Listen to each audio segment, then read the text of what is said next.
El subcontinente indio en los primeros siglos antes de Cristo era una tierra de imperios.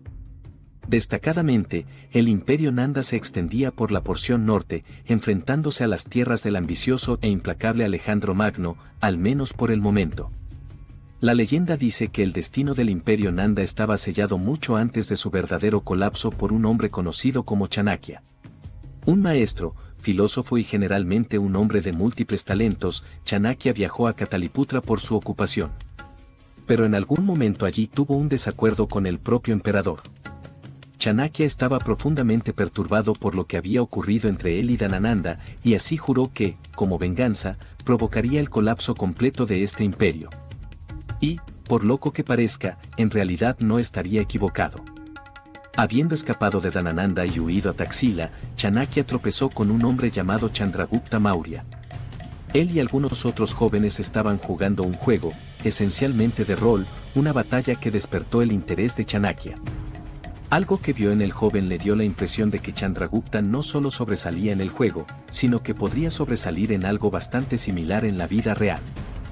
A medida que el poder y la influencia de Alejandro Magno comenzaron a desvanecerse, al igual que su vida, Chandragupta, aconsejado nada menos que por Chanakya, comenzó a mirar los territorios que el macedonio estaba perdiendo. Para el momento de la muerte de Alejandro en 323 a.C., Maurya, con el vengativo Chanakya en su oído, estaba casi listo para llenar el vacío de poder que quedaría atrás. Los detalles exactos de cómo Chanakya guió a Chandragupta para conquistar el imperio Nanda no están del todo claros, pero lo que es seguro es que efectivamente ocurrió. Y para el 321 a.C., Chandragupta era el nuevo gobernante del recién fundado imperio Maurya. En sus primeros años como emperador, Chandragupta continuó enfocándose en los antiguos territorios de Alejandro Magno. En los últimos años del siglo IV a.C., el nuevo emperador llevó a cabo una guerra contra los remanentes del imperio de Alejandro, con el objetivo de capturar algunas de las satrapías previamente anexadas y los dominios circundantes. Para el 303 a.C., uno de los generales y sucesores macedonios, Seleuco y Nicátor, se vio obligado a firmar un tratado de paz con Chandragupta.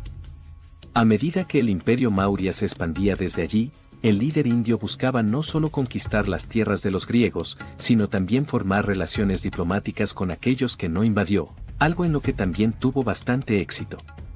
En general, Chandragupta Maurya fue un buen líder. Estableció una fuerte autoridad centralizada, le dio a su imperio una reputación de ser amante de la libertad y logró construir un gran reino desde cero. Pero en 297 a.C., el primer gobernante del imperio Maurya decidió retirarse por razones religiosas. Chandragupta entregó el imperio a su hijo Bindusara. Este último, aún en sus 20 años, expandiría el imperio de su padre hacia el sur, hasta lo que hoy es Karnataka. Durante su reinado, casi toda India se convertiría en parte del imperio Maurya, marcando un primer hito impresionante para el subcontinente. Aparte de las revueltas consecutivas en Taxila, Bindusara no parece haber enfrentado muchos desafíos durante su tiempo como emperador tampoco. Aunque su vida no está muy bien documentada en general, también terminaría en algún momento durante la década de 270 a.C., momento en el cual se cree que siguió una batalla por la sucesión durante algunos años, mientras el hijo de Bindusara luchaba por el trono. Finalmente, surgió un victorioso, y ese victorioso sería el ahora famoso Asoka.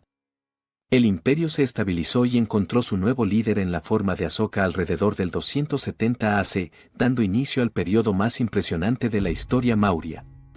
Al principio, fue visto con gran escepticismo. Después de haber demostrado su capacidad para ser cruel en la guerra contra sus propios hermanos, muchos encontraron a su nuevo líder como una seria preocupación. Pero a Asoka no le importó, ya que estaba demasiado ocupado con un objetivo que hasta ahora el Maurya había fracasado en alcanzar: anexar el territorio de Kalinga a medida que la década de 260 a.C. llegaba a su fin. Espectacularmente, Asoka logró hacer precisamente eso. Sin embargo, en un giro sorprendente, el emperador comenzó a sentir un profundo remordimiento por lo que había hecho. Aproximadamente 100.000 hombres, incluidos civiles, perdieron la vida en su guerra por Kalinga, y decenas de miles más fueron desplazados o afectados de alguna manera. A medida que la culpa comenzó a pesar sobre el gobernante, empezó a volverse hacia el budismo en busca de respuestas. Las políticas y funciones del imperio pronto reflejarían esto, y Asoka mismo puso sus sentimientos en palabras, que luego se convirtieron en edictos, esencialmente colocados por todo el imperio. Este nuevo cambio en emociones y fe no solo demostró ser una parte integral de la propagación del budismo, sino que también marcó un periodo de no violencia y, posteriormente, ninguna nueva expansión.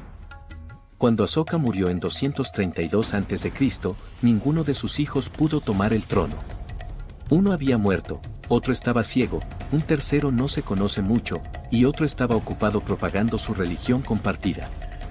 Esto resultó en que el nieto de Asoka, Dasarata, lo sucediera en su lugar. Dasarata no era un gobernante horrible, pero tampoco necesariamente uno poderoso.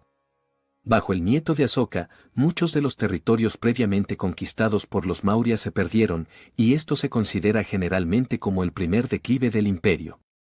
Sin embargo, Dasarata eventualmente sería sucedido por su primo Samprati, quien logró recuperar las tierras perdidas y estabilizar temporalmente el imperio.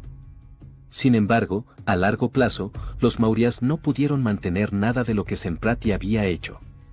En cambio, el hijo y sucesor de Samprati, Seli-Suka, comenzaría una serie de gobernantes notablemente débiles, siendo el mismo descrito como beligerante e impío por el Yuga Purana. Seli-Suka sería seguido por Devavarman, quien gobernó hasta el 195 a.C. y pudo haber sido más impresionante que su predecesor, pero aún así no logró mantener el imperio al nivel de Asoka y todos los que vinieron antes que él. Y para ser justos, tampoco su propio sucesor, Satadamban. Este último gobernó desde 195 a.C. hasta 187 a.C. y sería el último monarca antes de quien pondría fin a todo. Brihadrata Maurya fue el último emperador del Imperio Maurya. En algún momento durante la década de 180 a.C., Brihadrata, el último de los emperadores, se cree que estaba asistiendo a un desfile militar dirigido por uno de sus principales generales, Pushyamitra Shunga. Sin embargo, este general no era confiable ni leal, y su desfile tenía la intención de mostrar su poder y autoridad a su supuesto gobernante. Durante las festividades, asesinó al emperador Brihadrata Maurya de un solo golpe, provocando la caída repentina y grave del Imperio Maurya. El final del reinado de Brihadrata y del imperio en su totalidad sería seguido por el establecimiento del Imperio Shunga de Pushyamitra. Desafortunadamente, debido al periodo y las circunstancias de la existencia de los imperios, no podemos saber mucho con certeza. Sin embargo, hay algunos factores claros que finalmente habrían llevado a la caída de los Maurya. Por un lado, Asoka, aunque un ícono y héroe para muchos, no era un conquistador en sus últimos años. A pesar de ser impresionante al inicio de su reinado, su falta de disposición para hacer mucho a través de la guerra indudablemente detuvo cualquier expansión hasta su muerte. Pero, de nuevo, aunque la expansión funcionó para algunos imperios, tal vez no hubiera funcionado para los Maurya. La idea de que el imperio ya era demasiado vasto para mantenerlo firmemente es una teoría válida, aunque eso aún dependería de quien estaba al mando de la dinastía imperial y, después de Asoka, los líderes fueron particularmente el problema. Sus hijos ni siquiera pudieron tomar el trono y sus nietos no fueron tan excepcionales como él ni como sus predecesores. Aún así, los invasores extranjeros, específicamente los griegos, hicieron su propio daño al imperio después de la muerte de Asoka, lo que solo hizo más difícil el trabajo para los gobernantes débiles. Y con todo esto combinado, además del nivel de autonomía que algunas de las provincias dentro del imperio tenían, no es sorprendente que comenzaron a surgir conflictos internos y rebeliones. Estos, predeciblemente, no fueron fácilmente aplastados por líderes incapaces, y así la presión fue aumentando a medida que se acercaba el colapso del Imperio Maurya. Al final del día, es difícil atribuir la caída a una o incluso dos cosas. La forma más sencilla de decirlo, sin embargo, probablemente sería el hecho de que después de Asoka, el imperio fue plagado de liderazgo débil y deficiente.